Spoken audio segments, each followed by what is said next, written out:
Hey y'all. Usually I make these videos from my car, but I just finished watching an episode of one of my favorite reality shows, We Are the Campbells. It's based on the life of the gospel singer Erica Campbell. And she and I are probably close in skin complexion, and her daughter is darker like her husband.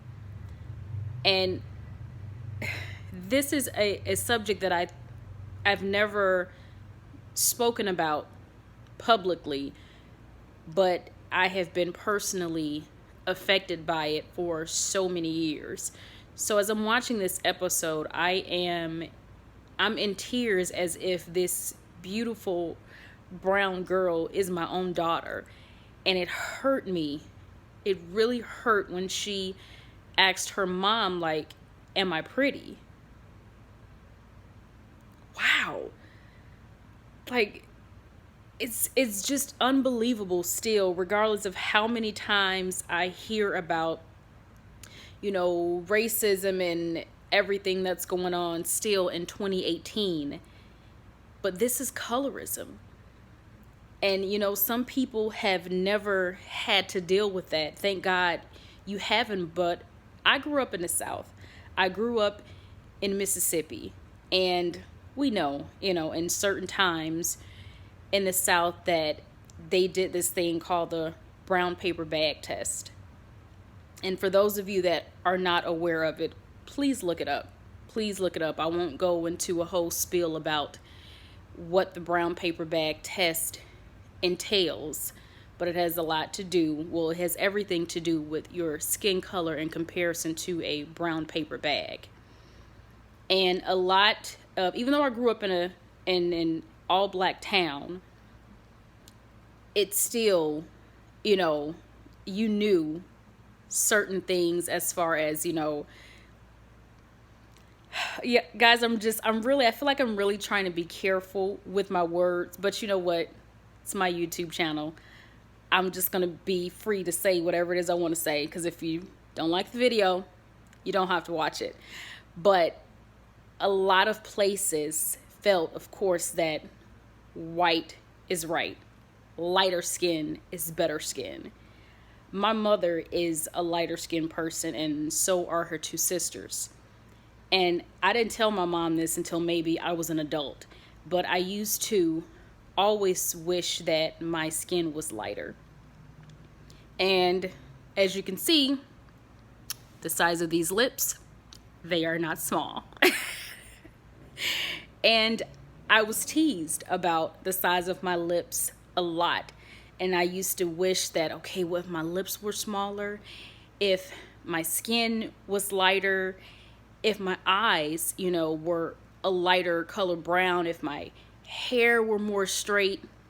And as I'm saying these things out loud now, what I was saying to myself is that I wish I looked closer to a white person.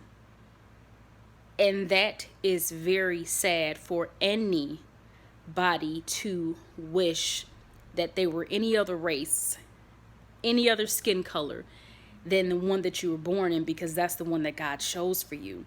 And as an adult, I realized how ungrateful that sounds. God, I'm telling you that the ethnicity, that the skin color, that the culture, that all of these things you purposely and perfectly chose for me were not good enough. But of course, as a child, a lot of children don't understand that. You just want what society tells you is the perfect image of beauty.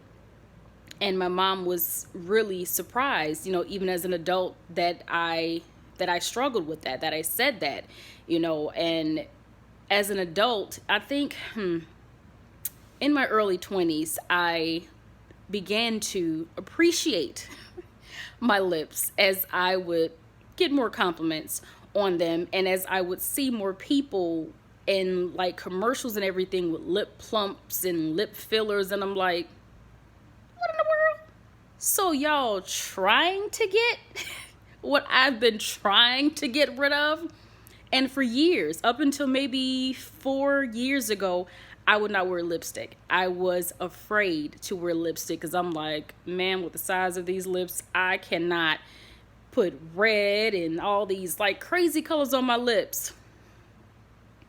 Let me tell y'all, red lipstick is like my staple. I have like 4 different shades of that. And my sister helped me to be more confident in that because she has beautiful full lips as well. Thank you, Vanessa. And I'm like, wait, I can wear this? I can't stay out of lipstick now. I love lipsticks and lip glosses, but unfortunately it took others, enforcing that in me that that's beautiful. So it saddens me getting back to the colorism thing, that's still a thing in 2018. And unfortunately, it's in our community because, you can see that Black people come in many different shades, much darker than me, my skin complexion, much lighter than me. We are all different hues. And it has been an unfortunate battle between light skin and dark skin, mostly women. I have even been told that you think you're better than me. Well, why is it that you think that I think that? What have I ever said or done to you for you to feel this way about me? And she couldn't answer. She couldn't tell me that I had done anything to cause any hurt to her. But the reason she felt that I thought that I was better than her is because my skin color was lighter than her and I have curly hair. Well, sweetheart, let me explain to you that I didn't choose. I didn't choose this. If I straighten my hair right now and wet it, guess what? It goes back to its natural curly state. Whether I put a wig or weave on or a face full of makeup, you should be looking at here. You should be looking at how I treat you. You should be looking at how we laugh together, how I always compliment you on what you're wearing and how I'm always uplifting you. Look at the content of my character. This is wrapping paper. This stuff, I can't change this. This is wrapping paper. If I gave you the perfect gift that you've always wanted, but it was wrapped in just a plain, ugly brown paper bag versus some beautiful wrapping paper, what would you care more about? Would you care more about the most awesome gift that you've always wanted wrapped in this ugly paper? Or would you care about a garbage gift that you didn't really want wrapped in beautiful paper? And I'm speaking specifically to African Americans, Black people, however you want to refer to yourself. Jesus, we've got to stop this colorism. We are ruining young girls, young men too, but of course I'm speaking just from my perspective as a woman.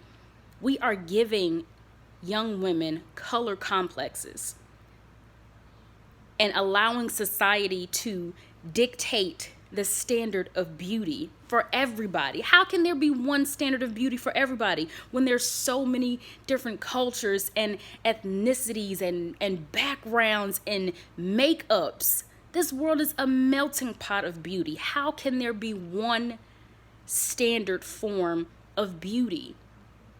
So specifically fathers, if you have daughters, please, I encourage you to teach them and to show them, not just, with your words, but with your actions, how beautiful they are. And not just, this, because you don't want them to grow up and be conceited or to think that all they have going for them is outer beauty. Teach them both about this and all of this, a combination, so that when they get to the age where they begin to date and a man says, dang girl, you fine, or you beautiful. Thank you. I know, because their father, their mother, their brothers, their uncles, the people in their lives have already instilled that in them. But there are plenty of women and young girls, but grown women, that have never been taught that. So their self-confidence and self-worth is like this, or is non-existent. And the first time someone gives them a compliment or pays them a little attention, oh my God, now what? That's how somebody is going to end up on a corner. Like, I'm not even being funny. That's how somebody is going to end up prostituting themselves out. It may not even be in a professional manner, but that's how somebody is going to end up living a life that is well beneath what God has intended for them, because they don't know their self-worth. Self-worth, yes, it comes from self, but guess where it starts? It starts at home. This colorism crap, I'm over it. It's got to stop.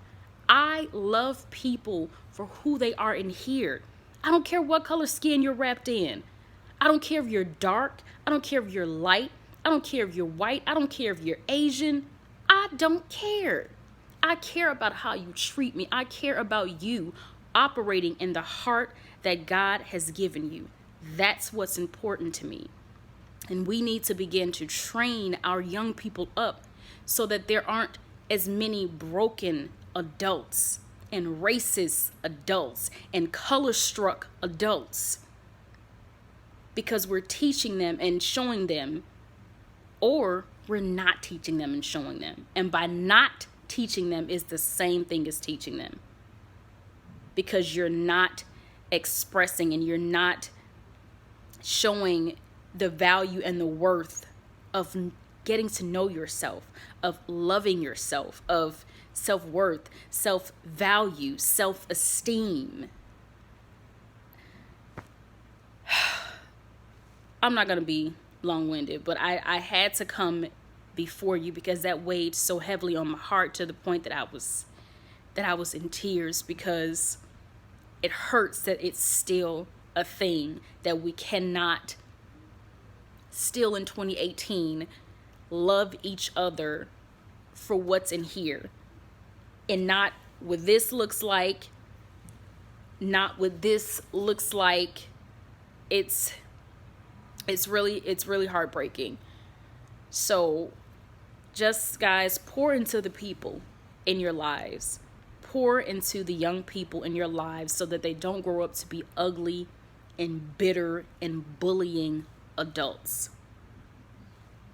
That's all I have for right now, because I could go on and on, but I will not. So I hope that I hope you get something from this video, and I hope that you share it, and I hope this is a conversation starter for some people that may have been afraid to address the issue within their homes. So as always, I am sending you light, love, and I hope you receive it.